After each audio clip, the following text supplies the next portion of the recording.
you an independent musician? How would you like to have your songs played on hundreds of radio stations just like the one you're listening to right now? Join MusicSubmit.com and we'll promote your music to radio stations and blogs in your genre. It's free to set up your account, and we guarantee your music will be considered for airplay by radio stations worldwide. Why not sign up today? It's free. MusicSubmit.com. Radio promotion for indie musicians.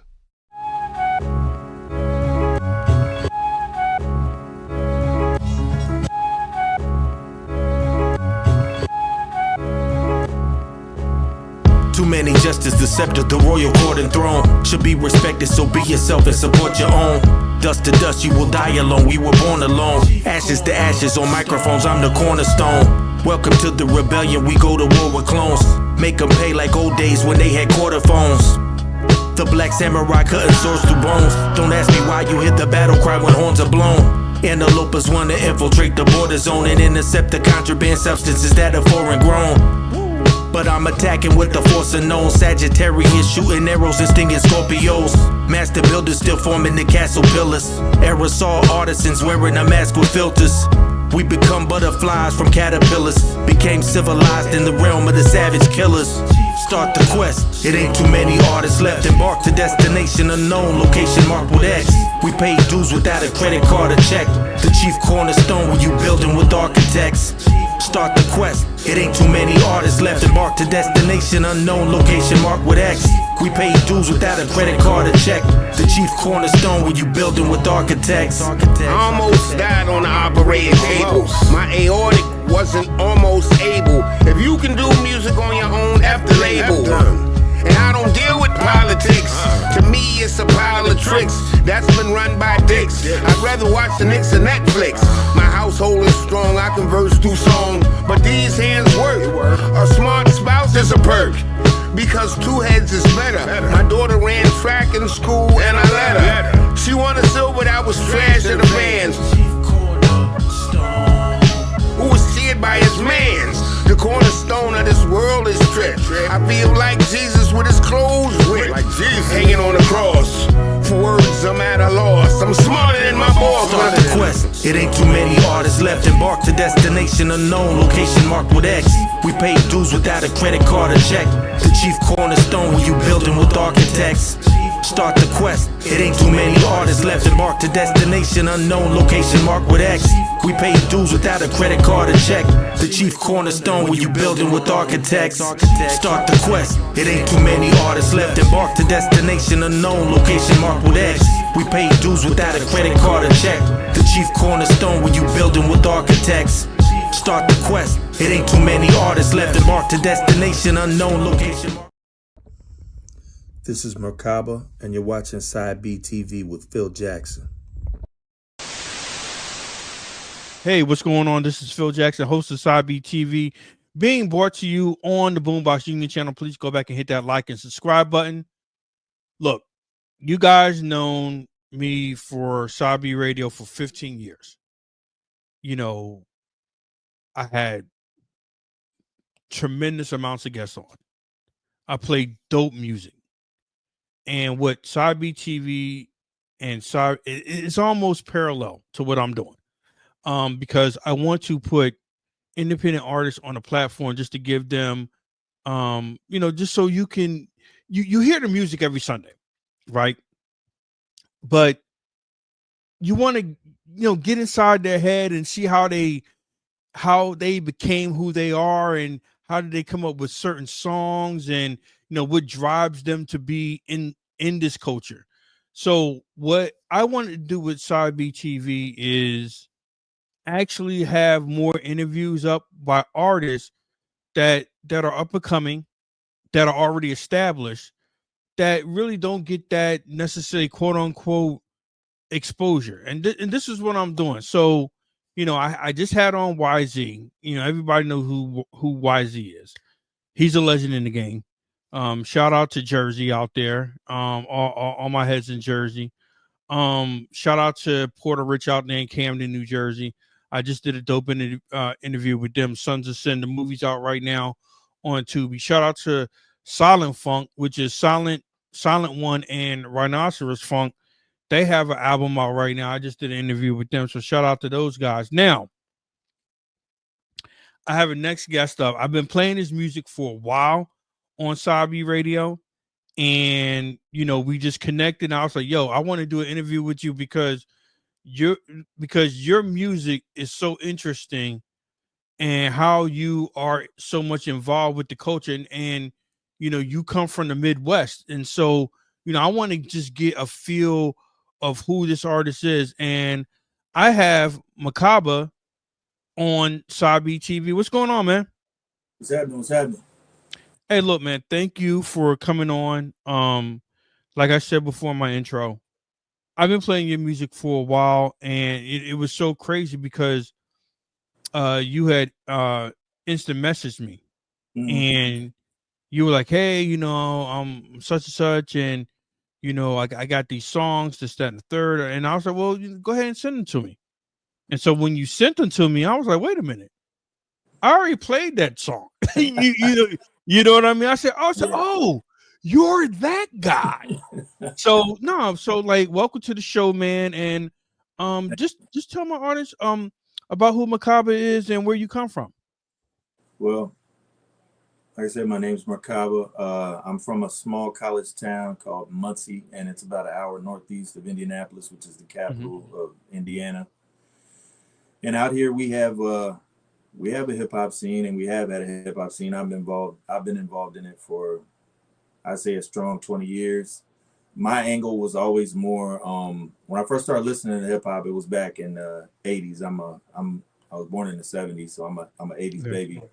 And so that way, a lot of the hip hop that I listened to was more East Coast influence, because that's all that was available back then. A huge percentage of what was available back then was something like Run DMC, Houdini, stuff like that. So I had early exposure to a lot of the core root elements of hip hop. I can remember, trying to break dance at the rec room in Garfield Elementary in Muncie. And, I experimented with graffiti when I was in my, teenage years and high school and stuff like that. So, and I also, me and my little brother destroyed our grandmother's turntables trying to scratch and mimic what we saw. What we saw DJs do on TV. And most of my exposure to hip hop came through video shows like Yo MTV Raps and Rap City and stuff like that. I did have a couple pieces of vinyl, but most of the vinyl that I had exposure to was older funk and soul records. But yeah, I've been doing it for a long time, and I have had a collective of people I came up with that were like-minded in that we were more concerned with, as far as the rap side of it, the emceeing side of it, we were more concerned with being more poets and lyrical and metaphorical, and trying to say something that hadn't been said before. So originality was always very highly important in our scheme of things. Now that's what's up. Now you did say that you had exposure through like Yo MTV Raps, but because you come from a college town.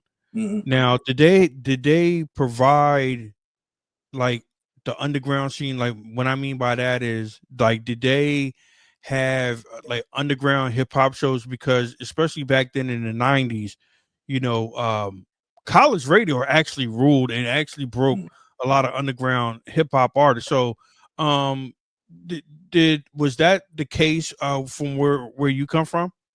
Yeah, I plugged in with college radio, WCRD, Ball State University. There was a player on the football team that I met, and he was of a similar mind state. He was from Indianapolis, and I still work with him to this day. He produces and mixes for me. His name is Lord Shane, and that was back around 99, 2000 when I connected with him. So I was circulating throughout the campus, and I was always, what's strange about it is that I seemed to always find people that had a similar mind state. It's almost like we gravitated towards each other. So yeah, there was a presence there. It was minimal, and it grew over time. When I got a little older, I started sitting on my own events, and me and the people I rode with were more of the source of that kind of rap. But there were people definitely that helped build it with us. So yeah, there were people that were interested in that. It's kind of, to be honest, it's kind of deteriorated over time. But there was a heyday where I was, we were more plugged in with the college scene here locally. Man, my experience. Well, WPRB is quote unquote it's on the campus of Princeton University, but that has WPRB has been the home of the poor righteous teachers, YZ, rest in peace, Tony D, DJ J Ski. If you know G the promoter, it was Insane. yeah, he was basically he headed Wu-Tang Productions. I mean, that's how he got his start on college radio. And to be honest, man, college radio back in the 90s, I don't care if you went from Jersey, you can go from state to state. I mean, you had to find it on a late night, and they played some of the most incredible music. I had one experience going down to Virginia, Hampton University.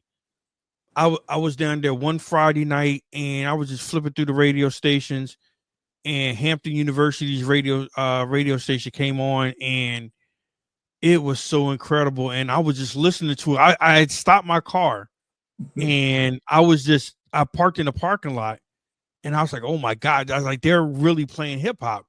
Right. And it was the Soul Students, and one of the Soul Students, if you know her, it was Tiff the Gift, and ever since then, she left Hampton, but she was still an artist, and she's made some of the most dopest music. That's my one experience. But my next question to you: how did you get? I always like to ask artists about their names, because that's what stood out with me, and that's why I started playing your music, because of your name. How did you get your name?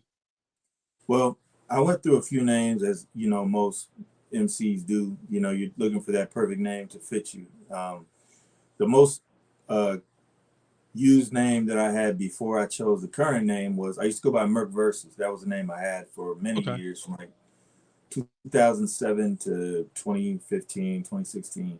But I always had a nickname that I used, which like played off of Merk, because Merk was a graffiti name I had, MERC. And MRKBH was like an extension of that, because it has to do with it's a mystic name. It means chariot is what it means, and it's like the throne of God.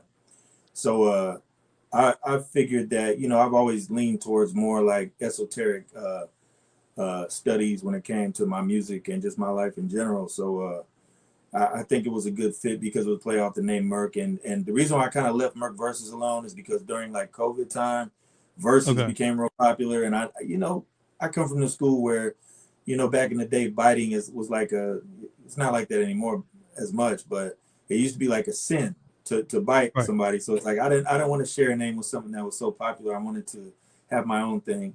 And the reason why I took all the vowels out of it was because I saw somebody else online that had a similar name to MRKBH. So to make it even more unique, I took the vowels out of it and, shortened it a little bit. Yeah, that was crazy, because when I saw your name, I was like, I don't even know how to pronounce this, but this dude is dope. You see what I'm saying? I was like, I don't even know how to pronounce it. I mean, I said, I think I'm spelling it right. I had to go back when I was putting my playlist together. I'm like, I think that's right. So I mean, but how refreshing was it? How refreshing is it that because we know like the climate of hip hop right now, and it's dominated by mainstream, which I don't have a problem with. Shout out to the mainstream artists out there. Me and YZ, we had a long conversation about this, and it's like they're finding their way within hip hop. So, but how refreshing is that there are like-minded people like yourself that still love the style of hip hop that you're doing. I mean, especially in your area. Yeah, it's great, because it's like I've traveled all throughout the Midwest and over the years, and I even performed in Chicago, and I even performed in New York City once upon a time, about 10 years ago. But throughout Indiana, it's like extended family. It's like, distant cousins, distant relatives. It's like, if you get it, you get it. You don't usually have to explain it. If somebody comes from a similar root when it comes to hip hop, when you hear it, you recognize it. And most people, connect like that. So, but it's great to always have, you always want to find them. We're kind of a,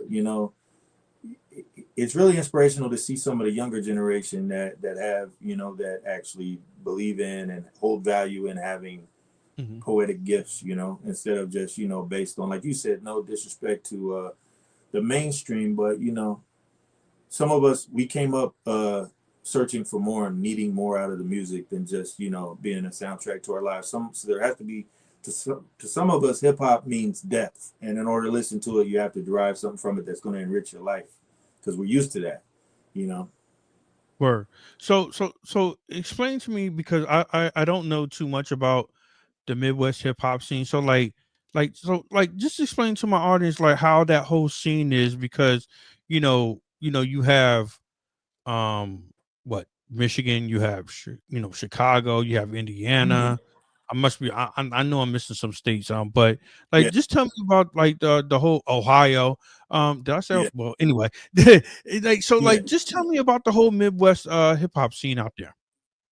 I'm more well versed when it comes to Illinois and Ohio and Michigan and Indiana. There are more states like Missouri. I haven't really dealt a lot with Missouri. In Hmm. my particular area code, the the listeners are more basically into like the 3 6 Mafia vibe and Project Pat and Lil White and stuff like that. The Midwest also, it's like you got anything from Twista to, you know, Kanye West to Eminem. That's all Midwest. And on the underground side, you have like artists that I used to work with. God bless the dead, my man Kevlar Seven from Wiseman. He's from Grand Rapids Yes. by way of Detroit. And Bronze Nazareth, I've built with Bronze back in the day. Been to his studio and those you know, I built with the Wiseman for several years. And then in Ohio, you got some legendary like Wanna Battle crew with Mood and Talib Kweli. Even though he's from Brooklyn, he cut his teeth with, you know, the Wanna Battle crew. J. Rawls from Lone Catalyst. There's a group called Megahertz. This dude named Copyright, who's actually on a label that I work with, Man Bites Dog Records. He came from a group called Megahertz. They're from Columbus, Ohio. I actually lived in Columbus, Ohio for about a year. And Okay. they have a pretty strong underground scene. They did at the time when I was there, around 2000, 2001. I mean, I think Fife performed. They used to have a place called Bernie's Distillery on Sunday nights, and they used to Hmm. have a live hip hop night. And I think Thurston Howe the Third, I'm pretty sure, performed there at once upon a time, and as well Fife from Charcoal Quest. God Bless the Dead performed there as well. Yes. Now, I want to say one group. I don't know if you remember them. I think they're from Kansas City. Mm-hmm. Super crazy. Basement Chemist. Do I you don't remember think those so. guys? No, Oh man, I think I'm gonna have like to they look they into were it. they were associated with Chuck D at one point, and Oh yeah, like they were super crazy. They had a couple of about what joints year? out. Oh, had to be in the 90s. I don't know what actual time, but I knew they were from the I'm gonna have to look that Midwest, and they were super crazy. Yeah, if you look them up, look up Basement Chemist, um, Correct Technique. That is one of their songs, and I think another song is called Vibing. And it was like they were super crazy. But You said Missouri. say that again. You said you think they're from Missouri? Yeah, they're from Kansas City. Yep. Hmm. Oh, Kansas City. Okay. Yeah, I'll check them Yeah. out. So I mean, like, so I was introduced to Midwest hip hop early, like you said, Lone Catalyst. I mean, like their style was just so incredible, and it was almost like East Coast bias. 'Cause it's like, well, yeah, I know what part of New York are you guys from, and they're like, nah, So I mean, but do you get that a lot also because of your style of music? It's like, yo, are you from Jersey? You from New York? What part of New York you from? Like, do you get that a lot? I honestly, when I was younger, it was like I actually caught some flack at certain points from people. But Mm.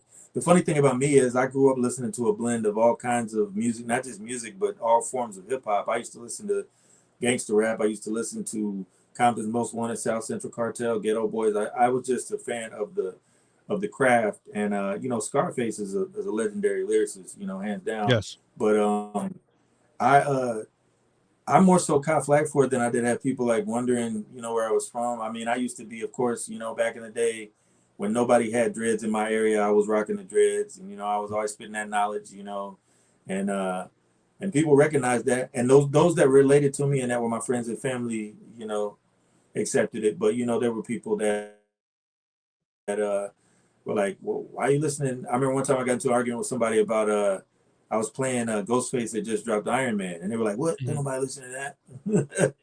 I was like, "Look," he was like saying, 8 Ball and MJG is what I listen to, and I was like, I listen to that too. I mean, we can peacefully coexist. I like what Right. I like. You know what I'm saying? So you mentioned Bronze Nazareth and Kevlar 7. How was it working with those guys? I mean, because that's legendary. And how did you link up with those two? Kevlar and Bronze, they came to Indianapolis. We used to go to Indy to do shows and go to events and stuff like that. It's only about an hour away. And we went to an event they had there. And, this was like, I think Bronze had dropped his first solo, The Great Migration, right around 2006, 2005.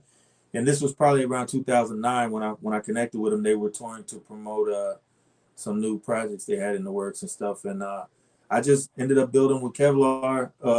I was more connected to Kevlar than I was Bronze. Like I said, he's deceased. God bless him. He was a close friend of mine. I mean, we talked pretty often, and he actually wanted to take me and my brother under his wing as like his artist. We had a group called Mystery School, and we put out a project, a little underground project with his name on it, Kevlar 7 Presents. But we were just outside of this venue in Indy called Spin, and I just started talking to him and some of the people. I was in a group called IWG at that point, Ironworkers Guild, and everybody in the group was like, "Yo, we need to do a song with Kevlar. We need to do a song with Kevlar." And I figured that I would approach it at a different angle instead of trying to get him on a song. I was like, "Yo, why don't you put us on a song? Why don't you put me on a song?" He's like, "Yeah, we can do that." He was like, "Y'all can come to Detroit, Black Day in July Studios in Detroit. We can make it happen." And we went up there, and I knocked out a joint for Kevlar 7's first mixtape called Unbutton Your Holsters. I was on a song called Suicide Watch. Okay. Yeah. So and then no, my fault. Go ahead. No, I'm sorry. So when did you realize, wait a minute, I might be onto something with this hip hop thing? So when did you realize that hey, I might be good at this and I actually have a following? So when was it a certain song? Was it a certain studio session? So just take me back to that time when you're just like, okay, I'm gonna take this more seriously. I was just discussing this with somebody the other day. This was like in high school, and this is going to sound crazy, but I took the instrumental to "Deeper" by Boss, Deeper and Deeper, and I did this I did this song, and it was pretty. The lyrics on it were pretty violent, but it was like the song I made was on Deadly Ground. It was the name of it, and I recorded it. I did like a little mix on like a little home stereo, and I wrote this verse and I recorded it, and this was my high school age, and I was in art class at Southside High School, and I let my guy hear it, and he was like, "That ain't you." And I was like, "Yeah, man, that's me, man." He's like, "No, I don't even sound like you." And I'm just like, at that moment, to be perfectly honest, at that moment, even though I wasn't seriously taking it serious as a rapper, I was like, I must be doing something right. If he thinks that's not me, that's so good and it sounds so real, and I just did this on my stereo, and he's like, "That's not you." He didn't believe it was me. He thought it was somebody else. I thought, I might have some with this, and I've always had a passion for words, as far as I'm a writer. I used to write. I wrote a few stories for a local newspaper and stuff. So I've always been interested in art and words. So it's been a long time. Then when I started like actually putting music out, I got a pretty decent response. Every underground artist wish they had a bigger response than they do to a certain extent. But I think that just the response of the people and people say, you're great, you're good at what you do, don't give up. that to me is an inspiration to let me know, hey, I'm appreciated. What I do means something to certain people. Now you said that you did shows throughout the Midwest and coming to the East Coast. So what was your most memorable show that you performed at? Oh man, that's a very good question.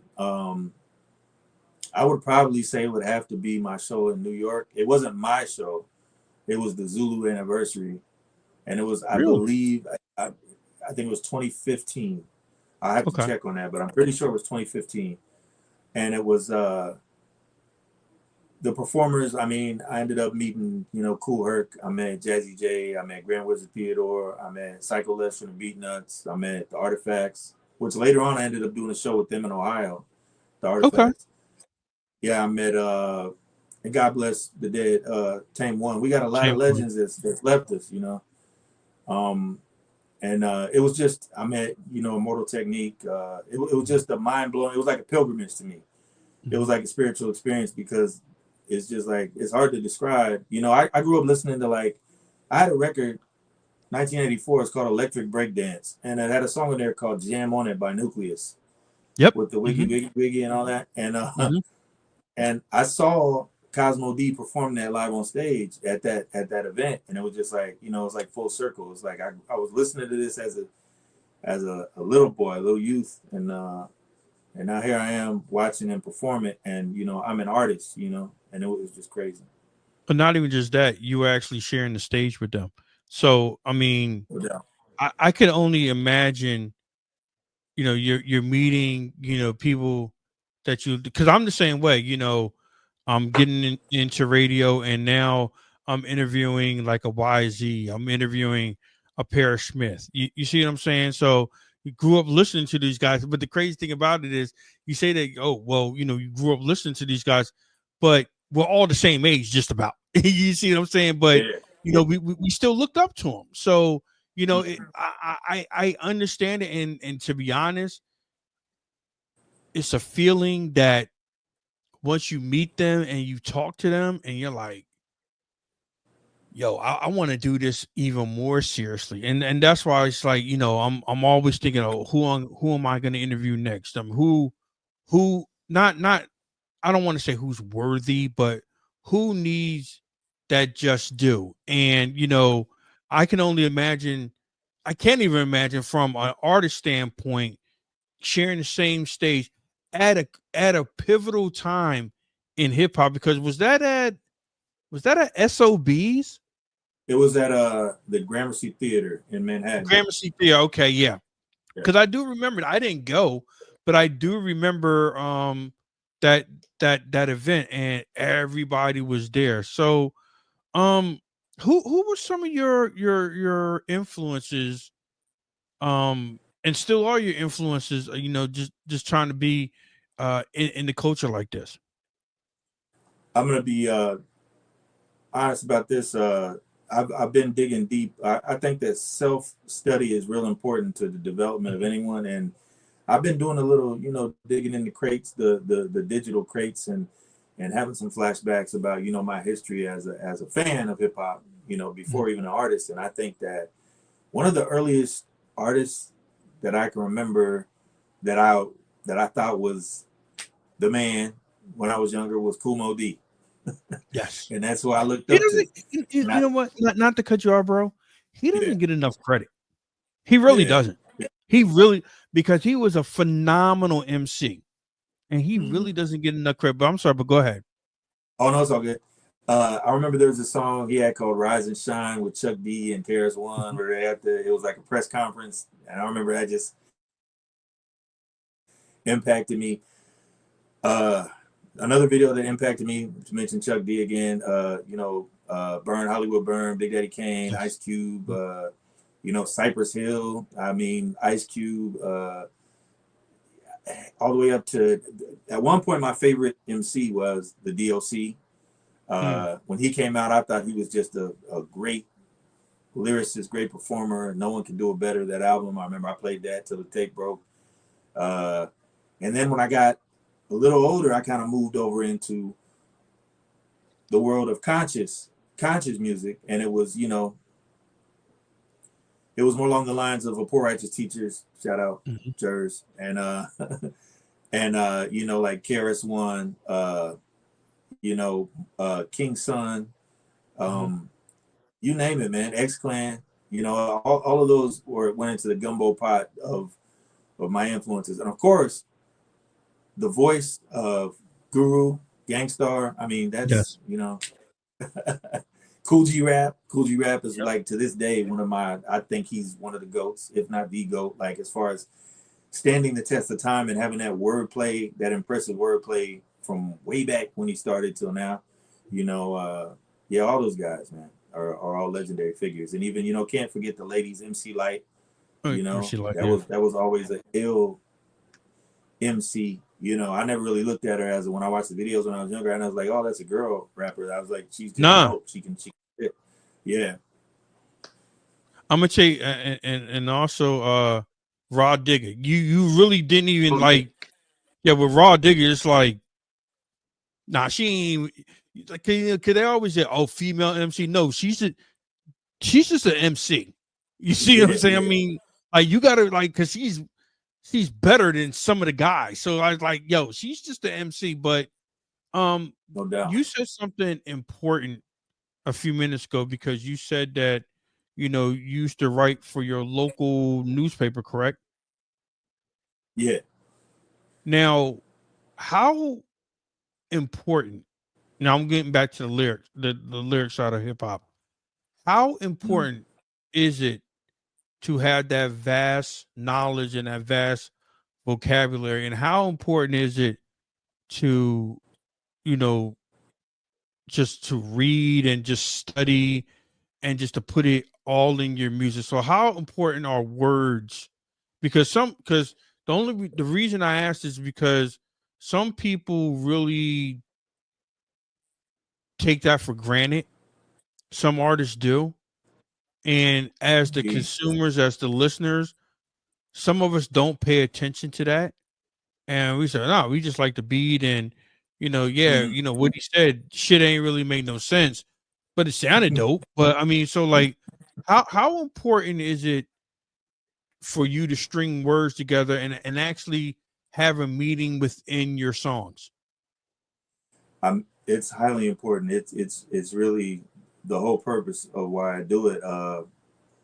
I've heard somebody say on a documentary once. I'm not sure who it was, but they said that in order for you to be a good writer and a good artist, you have to feed your brain in order to have output. You have to put something in order to get something out. So the Mhm. more educated you are, and the more you consume things that are actually worthwhile knowledge, the more you're going to have to say. You know, and so I've always been someone that studied a wide variety of religions and history and cultural things, and I grew up studying the 120, the 5% lessons. I grew up studying Egyptology. I grew up studying the Bible. I uh, I was encouraged by the music I was listening to. You know, like KRS One, You Must Learn, and the whole album. It's the Poor edutainment. Righteous Teacher. Say it again. Entertainment. Yeah, Oh, of course. well, Yeah. KRS One edutainment. Yeah, yeah, Yep. definitely. And Poor Righteous Teachers, Black Business, and I mean, it's just Holy Intellect. I mean, the Poor Righteous Teachers catalog was highly important.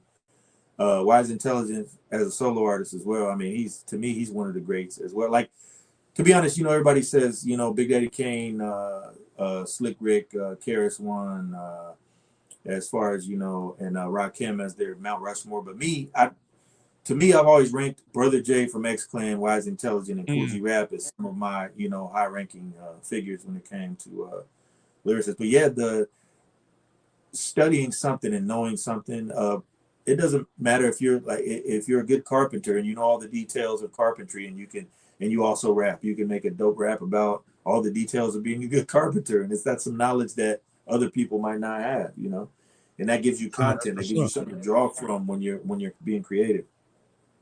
Now, how dope is that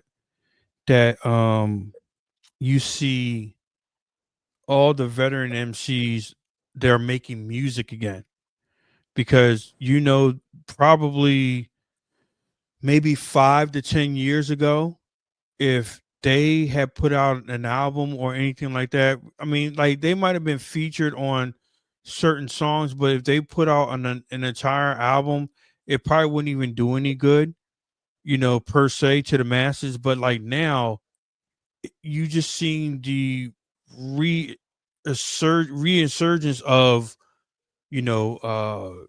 LL Cool J. Raekwon has a new album out. Slick Yeah. Rick, Yep. Rakim, Yeah. Stetson Sonic, MC Light. The list goes on and on. So like, how does that make you feel? Seeing like the guys, the MCs that you grew up listening to actually have our albums. Not even just that, what they're doing is so incredible because of the fact is number one, and Right. me and YZ talked about this. Number one, they're doing it without any radio airplay. And they found that lane. They don't have to fit in. And YZ said this perfectly. They don't have to fit into what everybody else is doing. So how does that Right. feel? And the response is getting great. Is crazy. They're selling out shows. They're not doing like shows here and there here. They're doing tours and they're actually Right. selling out actually better than the newer artists. So like how does that Definitely. make you feel seeing the older veterans actually get a second chance at their careers? I mean, it feels great. Me being an underground, lesser known artist, to me, it's inspirational. It makes it seem like all of my work was worth it. It's validation when you see some of the younger, nothing, not to take away from the younger Right. artists. I have, some sons that listen to some of the younger artists, but it's like I'm not trying to take away anything, but a million streams doesn't always equal a packed stadium, and that's a lot of these young artists have had to cancel shows left and right, while some of the legends are having sellout shows. For example, the final chamber tour with Wu-Tang, just sellout show after Right. sellout show, and it's like you can't dispute the impact, the cultural impact of some of these That's super legendary crazy. figures yeah, and it's like yeah, it's really inspirational, and it feels like validation because it's like what I'm doing. It's being in the place where I'm from. I have had over the years my share of debates with people as far as why I make the kind of music that I make. For every supporter, you're gonna have some detractors. So Oh yeah, you know I've definitely. I've had that conversation, time and again with people about, well, why do you do this? This is what people want to hear, and this everybody thinks they're a marketing analyst, but it's like I always believe in making music from your heart, and eventually, things came full circle and proved my point that there is a place for this type of art. No, that's what's up. So, now oh, you know what? I got another question. Well, I got a Mm. couple questions. But I see the library behind you.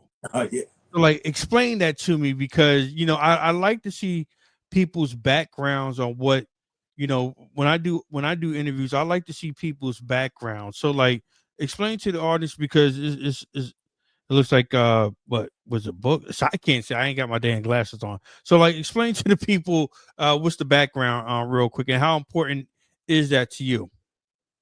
I mean, I've always been a big reader. I've always been a nerd. I'm a hip hop nerd. What made me be able to be an independent artist is reading liner notes in music, Okay. and I remember being a young boy, sitting on my dad's lap, and he had the TV guide. A lot of people might remember the TV guide. It doesn't exist anymore, but I remember I was Nope. looking at that book and I'd see all these symbols, and I was like, what does this mean? And I've always had the desire to be able to decipher things and understand things. So I there's a lot of topics I'm into, a lot of esoteric stuff, a lot of history stuff. Um, and it like I said, it fuels the creativity. I mean, books have been, this is just a fraction. I have books in storage. I Mhm. have another bookshelf in the other room, and I'm always got some kind of literature around me. I'm always trying to learn more, and in this day and age, we don't always have time to sit down and read a whole book. But my Right. method of doing it is I'm kind of choppy with my reading. I kind of seek out, table of contents and find what I need, to serve the purpose or to get the jewel of the day or whatever. So it's an important part of my life. And I think more people would feel enriched. I was saying this to one of my sons not too long ago. I was like, we have 24 hours in a day. So you got 8 hours of work, 8 hours to play. 8 hours to work, 8 hours to sleep. And the other 8, you gotta find a passion, a creative passion. Don't waste your time. Take a few hours out every day to create something, because we're trained as not to sound political or anything, as Americans we're trained to be consumers more so than creators, and I think that we have a more enriched life when we're giving, and that can be giving from the heart and not just trying to be fake and do what everybody else wants you to do. No, that's what's up. So now you did say that you have sons. So how much of that inspires you to make music? Just with your sons and everything. And are they into what dad is into, or are they into like the newer generation of hip hop? Well, I have 2 sons and a daughter. My 2 sons, my daughter's musical tastes are more mainstream, but she's always been supportive of what I do. My 2 sons, they're more open-minded, but they do like some of the newer stuff. I think me and my oldest son, we made a connection when 2 of our artists that we like a lot passed away around the same time. I think might have been the same year or 2 years. He listened to Juice World a lot, and Juice World passed away, and MF Doom passed away. And we made that connection to where I started listening to some of the Juice World songs. He started listening to some of the MF Doom songs. And that was a moment through the death of those artists. We kind of made a connection there musically. And, it was pretty cool. It was pretty dope for him to, look into my world and me to look into his and be like, appreciate it for what it is. It's the art, And, Right. And you know what too, man, not to cut you off, but I think maybe was it 2 years ago, the 50 years of hip hop. My math is bad. Was it 2 years ago? 2.5, 3 years, something like that. It was like 2 years ago. And I think that brung the older generation and the newer generation closer together. And I think the younger generation actually saw how important the older generation was, because with right. with the 50-year anniversary, you saw mega shows with old school artists, and they still had it. And I think that's what gave them a second chance to actually say, hey, you know what, we still have a following out here. And so I used to be like one of those old dudes, just like, yo, I don't like none of this new shit. I don't like none of it. And of course, you're gonna be like that in the beginning, but then after a while, once you start going over to their world, and it's like, no, it's not that bad. I mean, now I'm gonna be honest with you. If you ask me who this person is, and I said, nah, I don't know who they are, but I know the songs, I know the melodies and all that. And you got to realize too, I'm 53 years old. We're the older generation, so they're not talking to us. So why would we even listen? Right. And it's almost like when our parents just like, why are y'all listening to that shit? I mean, it's like when hip hop first came out, it's like what are y'all listening to? This shit don't even sound like music. It's like just a whole bunch of nonsense. And it's like, no, you just don't understand, and this, that, and the third. And I guess every generation is like that, man. So, I just feel as though that the gap is a little narrow. It's more narrow now. And we have artists like you, and so many more underground artists that, and actually, if you really think about it, the underground, like the mainstream artists really respect the underground artists too. I was trying to waste time because I got a special guest. Uh-oh. That's gonna blow your mind. That because I know you're like, yo, I'm answering questions, and you're like, he's not even looking at me. I was texting my friend, Uh-huh. and I said, you know what? I want him to join the conversation because you mentioned him like a couple times. Uh-huh. So I got my man, Coach of Freedom from Poor Righteous Teachers. Coach of Freedom, what's good, man? Peace. What's happening, man? How are you? Hey, look, man. Hey, look. Hey, McKBH, this is what we do, bro. This is my man right here. Number one, we're from Jersey. I've seen him in concert a couple times. I work at WPRB. That's where I first started hearing his music. Oh, Coach of Freedom, real quick. I just did an interview with YZ. Okay. And yeah, he bigged you up so much, man. And I just want to get you on because I want you to meet my man MRKBH. He's from Indiana, and he was just talking about some of the influences that he had, growing up, and what it inspired him to make music. And he mentioned Poor Righteous Teacher a couple of times, so that's why I wanted to get you on real quick. So, how you been doing, bro? Oh man, I'm good. Just tying up some loose ends, eating a little bit of sweet potato pie my wife made me yesterday. So I'm all good, man. I'm in chill mode right now, but that's pretty much it, man. Grinding with the food and the music and stuff like that, man. Staying active. So, I wanted to ask both of you because I'm glad I got both of you on right now. Because MRKBH, I always ask my guests this, because they always say like, what do you think about the state of hip hop? But I want to ask, like, what are your opinions on the state of the culture? Because I got so many mixed answers. Some people say that they don't like it. Some people say, yeah, no, the culture is is in a good space right now. So I want MRKBH, or first of all, do you want to say what's up to Coach of Freedom real quick? Oh yeah, peace, salute, big respect. Peace, man.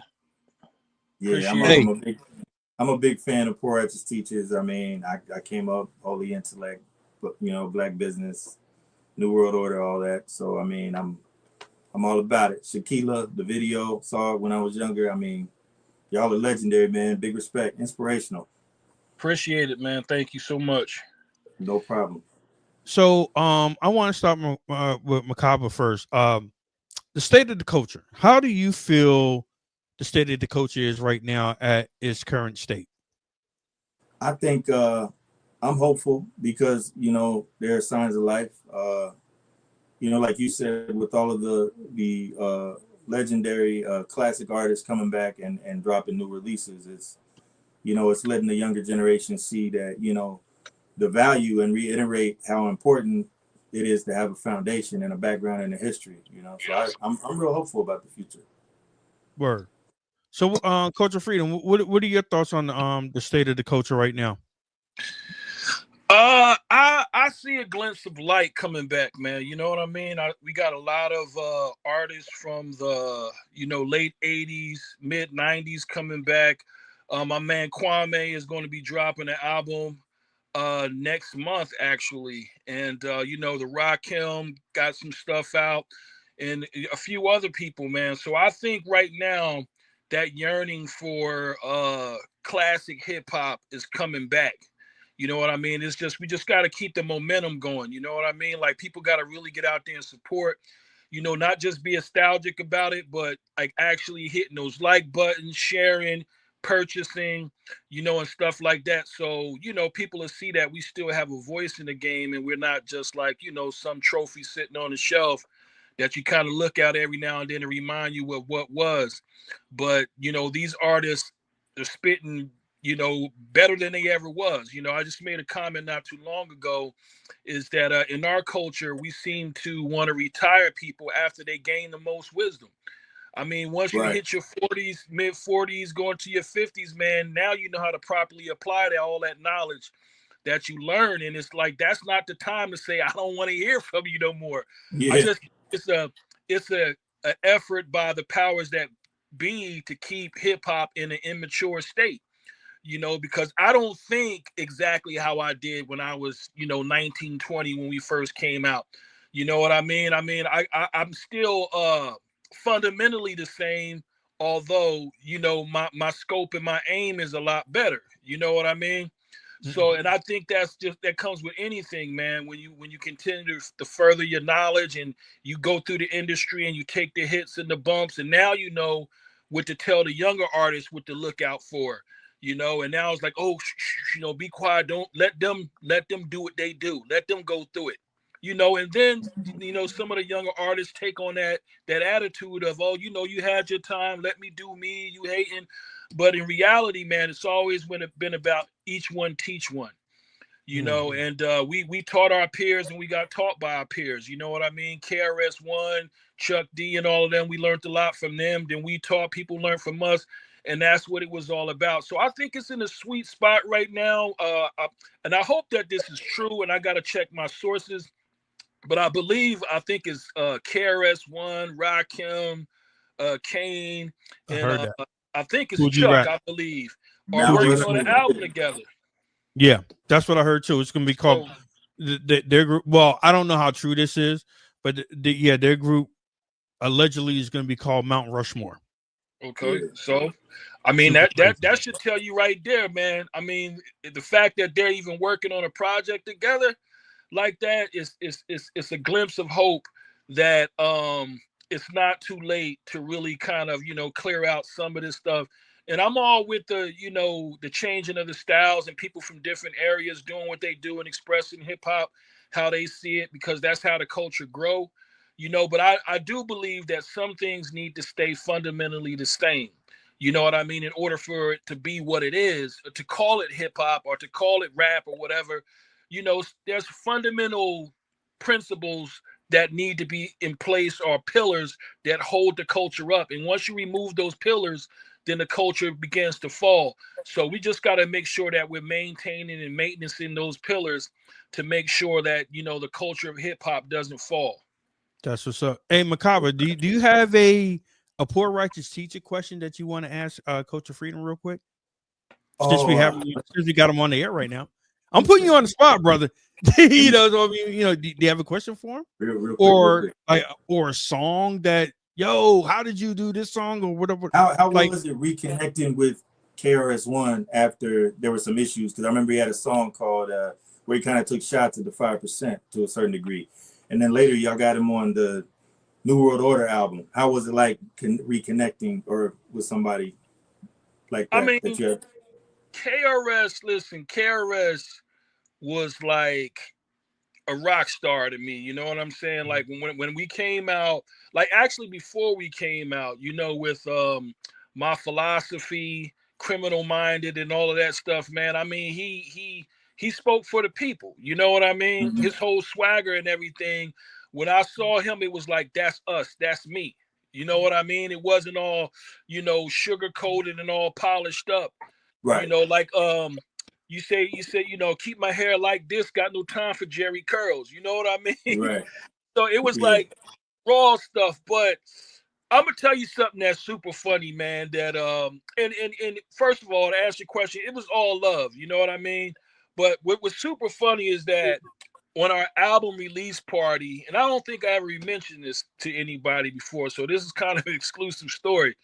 But he came to our album release party for Holy Intellect, passing out flyers that said the original teacher on it. You know what I'm saying? Like, that's if you know Chris, then you know what kind of stuff he be on. You know what I mean? And like, we street dudes, you know, we're project guys, you know what I mean? So we kind of peeping game, and we like, okay, this that was my first in-person introduction to KRS. You know what I mean? So, and he's a very competitive person. You know what I mean? So I took it as, okay, competition. Right. And man, it was all love after that. I mean, we went on tour with him, and you know, and all of that other stuff. And it was just a comment that he made about us in a magazine. You know, I think he said something. He was asked a question about us, and he was like, well, they're poor and they're righteous. You know, and he was like, yo, B, what's up with that? So we met up with him at a lecture. You know what I mean? We talked, we had a few words, and then after that, everything got squashed. And you know, it was just a matter of reaching out, man. You know what I'm saying? The A&R at Profile reached out to him for us, and we just met up in the studio, man, and it just went down. You know, it wasn't no bad blood or nothing like that. It was cool because see, our thing is this, man, and I believe KRS is thinking somewhere along the same lines, man. It's like we in this thing together. You know, and that was my thing. Is like we're all teachers. We're all, you know, out here trying to elevate our people and raise the level of consciousness and all of that. And what it looked like us beefing with each other. You know what I'm saying? Like on some stuff like that. We got to find common ground where we can build together. And I believe he's on the same thing because he actually has mentioned us a couple times in some interviews and on stage and stuff like that. With and you know, and I think he saw the bigger picture. You know what I'm saying? So it was all good, man. It was all good meeting up with him, man. I love Chris and him, Chuck, all of them, man. You know, like I said, they was out before us. They paved the way kind of, and we just came, you know, with what we was doing. And, you know, as far as knowledge of self, you know, Rakim was that person for us when it came to that, because I think Chris got his name from Harry Krishna's. You know, so that where he was hanging out with. So I think he was kind of coming with, you know, that metaphysical type mindset. And we were coming with knowledge of self. You know what I mean? And, you know, there's a question in the 120 that says, who are the 5%? You know, and it's they are the poor righteous teachers. So, you know, I don't think he realized that's the angle we was coming from. You know what I mean? Because Chris was like, I'm the teacher. You know, I'm teaching. Oh, you know, okay. So, I see what you're saying. Okay. Yeah. I don't think right. I don't think he got that. And maybe he did, and maybe he just wanted to have a little fun. I don't know. But nah, Chris, man, it's all love with Chris, man. I saw him at the 50th hip hop 50th anniversary right out in Sedgwick Ave. You know what I mean? And you know, him wise, Talib Kweli got on stage, was rocking a little bit. It was all good, man. My last encounter with him was good. Oh, actually, I went to his induction too. Yeah, for the National Hip Hop Museum in Washington, D.C. He got inducted into the museum, and he gave them the Declaration of Hip Hop and all of that. I was there, signed it, the whole 9 yards. So yeah, it was all good, man. I mean, you know, we don't hang out or nothing like that, but you know, it's always peace when we cross paths. No doubt. That was a great question. Hey, Coach of Freedom, promote what you're doing right now. And my question to you is new music. You got any new music that you need to share with us? Well, I just dropped an album called Laminar Flow. It's on Bandcamp. This particular album I did with an artist out of Trenton, New Jersey, named Neff 150. He had moved to Atlanta, and during the pandemic, you know, he hit me up, and we was chatting, decided to do a couple songs together. Then after that, we just kept doing stuff over the internet, and we did a whole album. And unfortunately, man, right after we was done, we shot a couple videos and all of that. He had succumbed to COVID, man. Okay. And he had some pre-existing issues.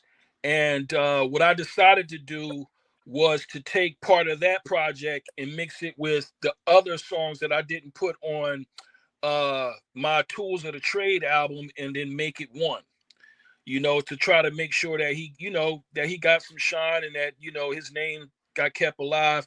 So that's what I have out now, the Laminar Flow album. And we got stuff like Can't Stop, Won't Stop, which I've shot some clips of that and put it on Instagram and YouTube and stuff like that. It's a bunch of good joints, man, out there. You gotta check them out. And me and Wise was talking the other day, so there's probably going to be a Poor Righteous Teacher album coming soon. Ooh, so nice. Yeah, so he got a bunch of material, I got a bunch of material, and we still like doing it, man. I mean, we did a show together about a month ago in Jersey for the Passage Theater. Yes. And, where we did the, you know, I don't know if you came through and saw the play Ghetto God. Nah, you know what? Man. Yeah, because I would. Yeah, and you know, and I apologize for that. Real quick, are you guys gonna bring back that play? Yeah, I believe so, man. I mean, we're talking with the artistic director over there, Brescian Miller, and it was such a good turnout that he's talking about bringing it back. It's the first play of its kind, and yeah, it went really well, and they're talking about bringing it back. So let's see. I'm all for it, man. That's what's up. Hey, how can people get in contact with you and support and everything that you're doing right now? Well, you can hit me up at Culture Freedom PRT on Instagram. You can hit me on Hip Hop's Top Chef on Instagram. And Facebook, the same names. Culture Freedom Kerry Williams on Facebook. And yeah, man, I'll be posting stuff all the time. New music. I just post some new stuff I did today. I produced some gospel beats, actually, man, for so a good brother named Robert C. Brooks, and that was real dope. And I'm just working, man, just staying active, man. That's the main thing, stay active, and whatever the Most High want to bring to you and bless you with, it'll come. But you just gotta stay active, man. Movement is medicine, That's what's up. mentally as well as physically. So Hey, Culture Freedom, I really thank you for coming on, man. I mean, I know it was spur of the moment, but the artist that that I'm interviewing right now, he mentioned you a couple times, and I was like, it would be dope if they linked up. You see what I'm saying? So this yeah, is what it's all about, man. Just joining forces and paying homage to each other, and just paying respect to each other. And that's what I wanted to do. So I want to thank you for coming on, bro. no doubt, man. You know Much how we do. appreciation. Just hit me up anytime, man. Yeah, we gotta talk because we gotta do a poor righteous teachers interview too. Yeah, man. Just make it happen. You got all the numbers. Hit Wise up. He got a lot of his hands in a lot of things. So you know what I mean.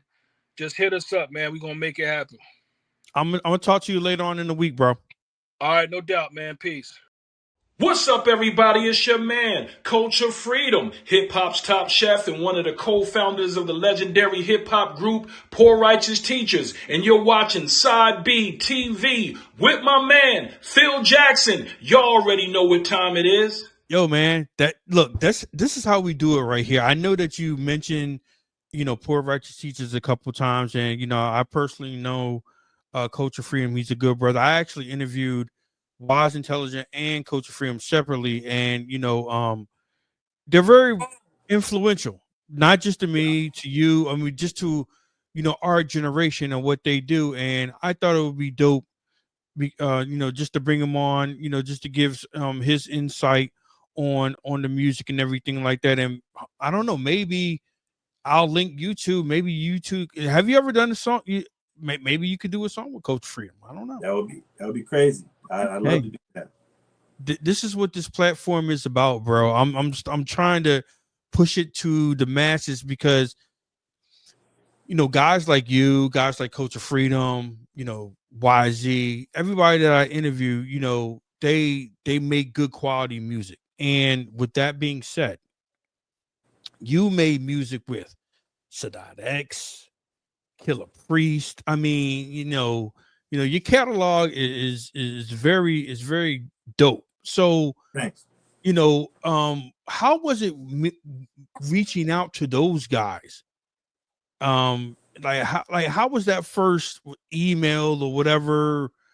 Did you have to send them the beat? You had to give them the concept of the song, and didn't they write, or did you send your verse? And how was that whole process? Because having songs with Sadat X and Killer Priest, man, that's kind of legendary right now. So how was that whole process for you?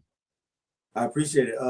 There's a couple of good stories associated with each one of those songs. First with Priest, I've known Priest for probably about 15 years from doing. Really? Didn't know that. Yeah, when I said earlier about doing shows and stuff, he came to Fort Wayne, Indiana, which is maybe about an hour, about the same distance as Indy from where I am. And he ended up shouting out Fort Wayne on on his album Psychic World of Walter Reed. He was like, I forget what the song is. It's Lotus Flower, I think. He says from projects in Fort Wayne, something like that. He mentions Fort Wayne. But we ended up, the group I was with at the time, we opened for him. And then when I was dealing with you know, Bronze and Kevlar. Bronze is Wu affiliated, so they had a show in Detroit, and I went and I got on stage with him while he's performing basic instructions before leaving Earth, and he was holding the mic up to me because I knew the words, and we just ended up. I spit a verse for him. I spit a verse for him, and it was a verse to this song called Samson and Delilah, which basically is a modern retelling of the story of Samson and Delilah.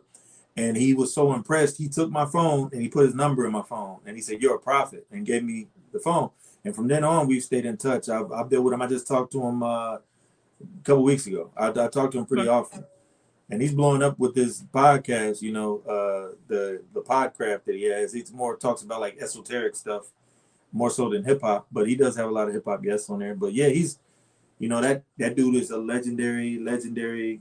One of the great. Heavy Mental is one of my favorite hip hop albums of all time. And and when we did that track, he had came down to Indiana again and did some shows, and I was like, you know, let's do a track. And I sent him the beat, and we made it happen. You know, and with Sadat X, I've always wanted to me this is like it's like the dream of somebody that's a hip hop fan and comes from that world, from like, you know, I don't know, all the way from, you know, All for One, Punks Jump Up to Get Beat Down, you know, what have you. And it's like just the legendary voice of someone like Sadat X is like, you know, one of the most unique voices in hip hop. And I always thought it would be super nice to get him on a track with me. And so I reached out to him. We got to talking. We had a conversation about some health issues, which is very, you know, a very important topic at our age, you know. And he had a heart issue, you know, and he raps about it. He made some posts about it on social media, so it's not like I'm letting the cat out of the bag. He was talking about, you know, he had to have surgery to save his life because he had a heart issue, and I had a similar problem in the recent past. I'm a cancer survivor. I had cancer when I was 16 years old, and it kind of, when I got the treatment for that cancer, it kind of affected my body in ways that are kind of, you know, servicing now. And I kind of related to him on that health issue conversation, and that's why his verse on his guest feature, he starts off, you know, I almost died on the operating table, you know. So I think that's a bigger connection to me than, you know, than it would have just been if I was like, "You're a great rapper, can you get on the song with me?" I tried to touch base with something that's more, you know, related to life and living it, you know. Right.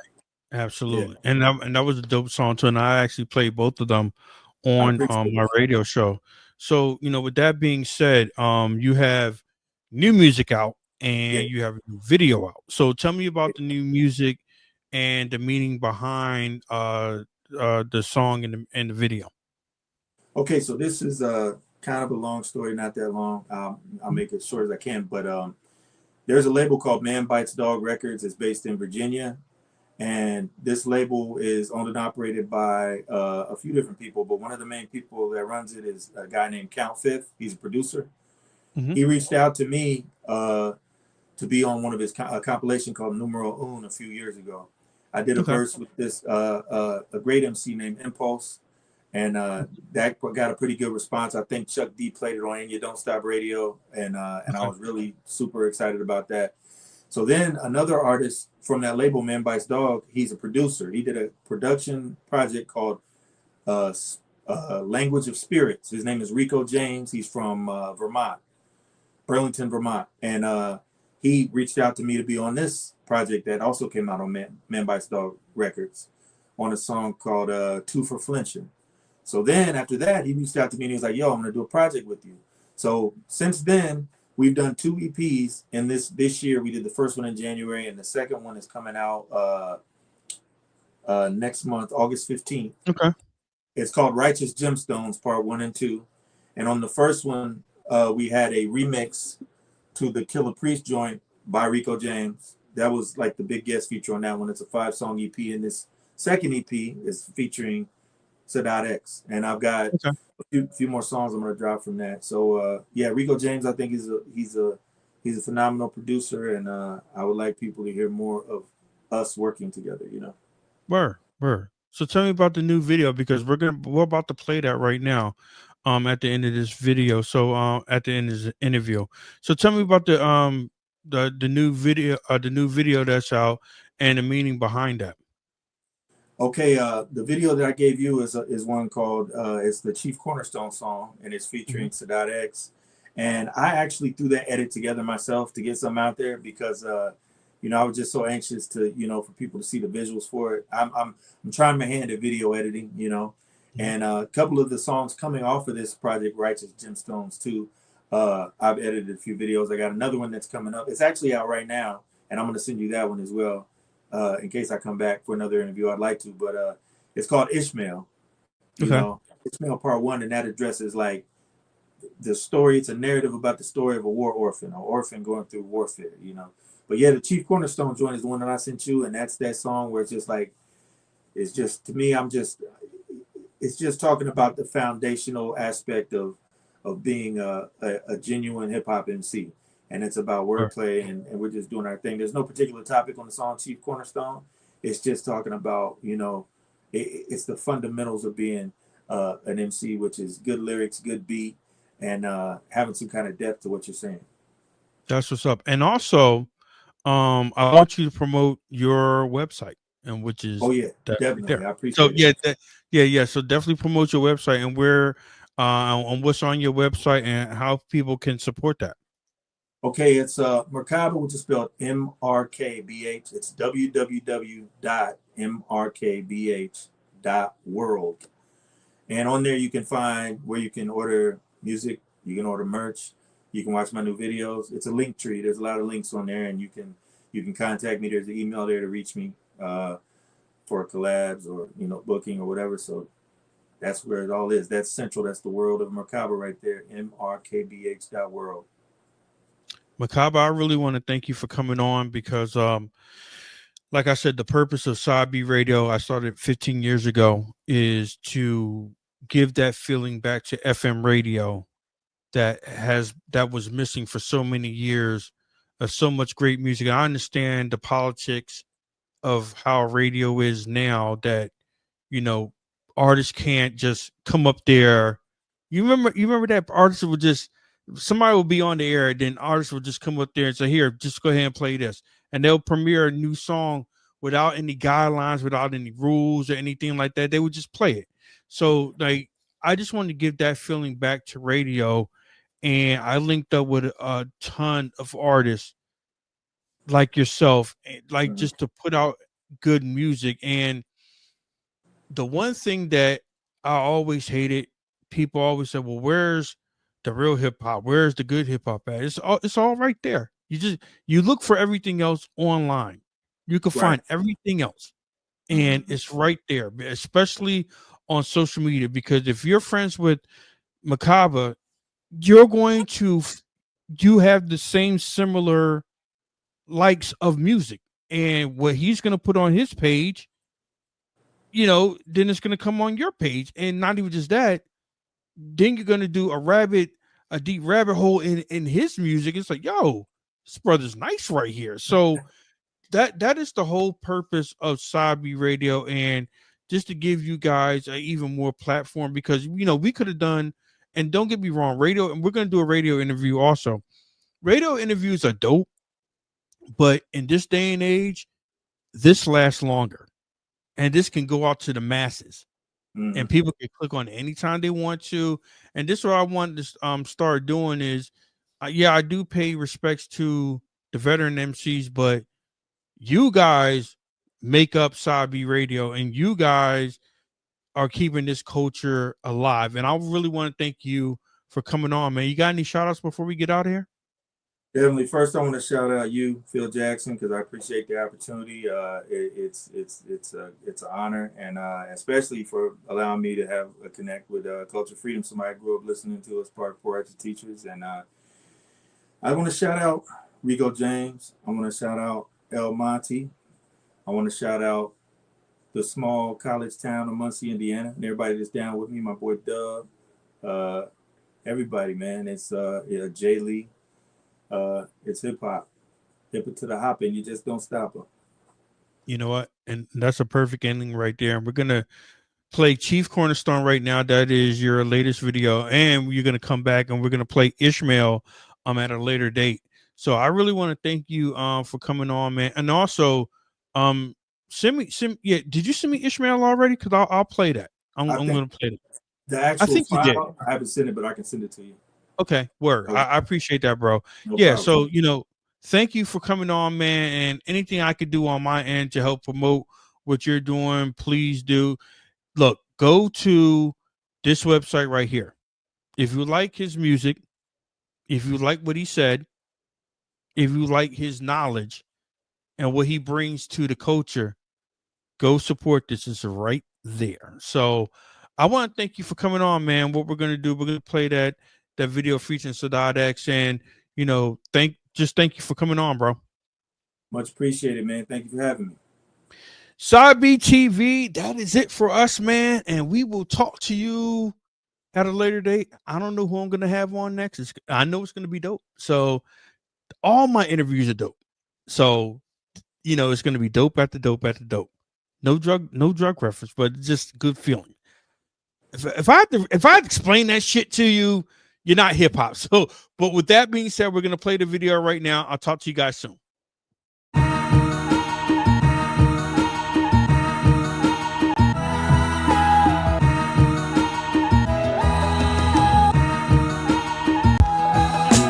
Calm before the storm, he wasn't born scorned or forlorn. Far from the norm, but his birthplace was war-torn. From conflict with the neighboring country, Pops traveled there daily and monthly to make some money. A history of violence, rival ethnic groups, militarized police who pulled their weapons, shoot and execute. They stood on necks with boots and kept them under pressure. He was a clever youth expecting something better. Just a teenager trapped in a hellscape. Mom, dad, and toddler sister for cellmates. There was an uprising, bombs dropping, guns firing. Casualties, he saw his loved ones dying. His parents were a married couple buried in rubble. Little sister body broken with her hair in a puddle of blood, so we wrapped her up and carried the bundle and watched her take her last breath of air as she struggled. Ishmael, as his tale, his young heart was thriving. Empires falling, the pilots are carpet bombing, turning cities into smoldering ruins. No mercy or pity when the soldiers are shooting. Ishmael, as his tale, his young heart was throbbing. Empires falling, the pilots are carpet bombing, turning cities into smoldering ruins. No mercy or pity when the soldiers are shooting. No longer a teenager, it's a decade later. Angels of death invaders headed west, explosive detonators. Harsh memories of bodies blown apart, injuries, artillery, nightmares of a dark entity, scarred mentally. In a refugee camp, enemies make a continuous and steady advance. No resisting it, they hitting dissidents with drone strikes. They blast on second-class citizens with no rights. Old beef. Lives are taken, they're turning to meat grinder. No peace. Violating the terms of the ceasefire. Beyond deadly, living like a refugee, no time petty. Heartbreakers are waiting with bombs ready, and peacekeepers assisting asylum seekers to make an escape to the states with migrant visas. From this insanity to the land of the free. So 5 times a day he's praying on his hands and knees. Ishmael, is his tale, his young heart was throbbing. Empires falling, the pilots are carpet bombing, turning cities into smoldering ruins. No mercy or pity when the soldiers are shooting. Ishmael, is his tale, his young heart was throbbing. Empires falling, the pilots are carpet bombing, turning cities into smoldering ruins. No mercy or pity when the soldiers are shooting. Ishmael, is his tale, his young heart was throbbing. Empires falling, the pilots are carpet bombing, turning cities into smoldering ruins. No mercy or pity when the soldiers are shooting. Ishmael, is his tale, his young heart was throbbing. Empires falling, the pilots are carpet bombing, turning cities into smoldering ruins. No mercy or pity when the soldiers are shooting. The surge of migrants started in the spring of 2022. Since then, city officials say more than 224,000 migrants have come. Initially, the mayor welcomed the new arrivals. A sanctuary city with the right to shelter mandate allowed asylum seekers to find food, clothes, medical attention, and a place to stay.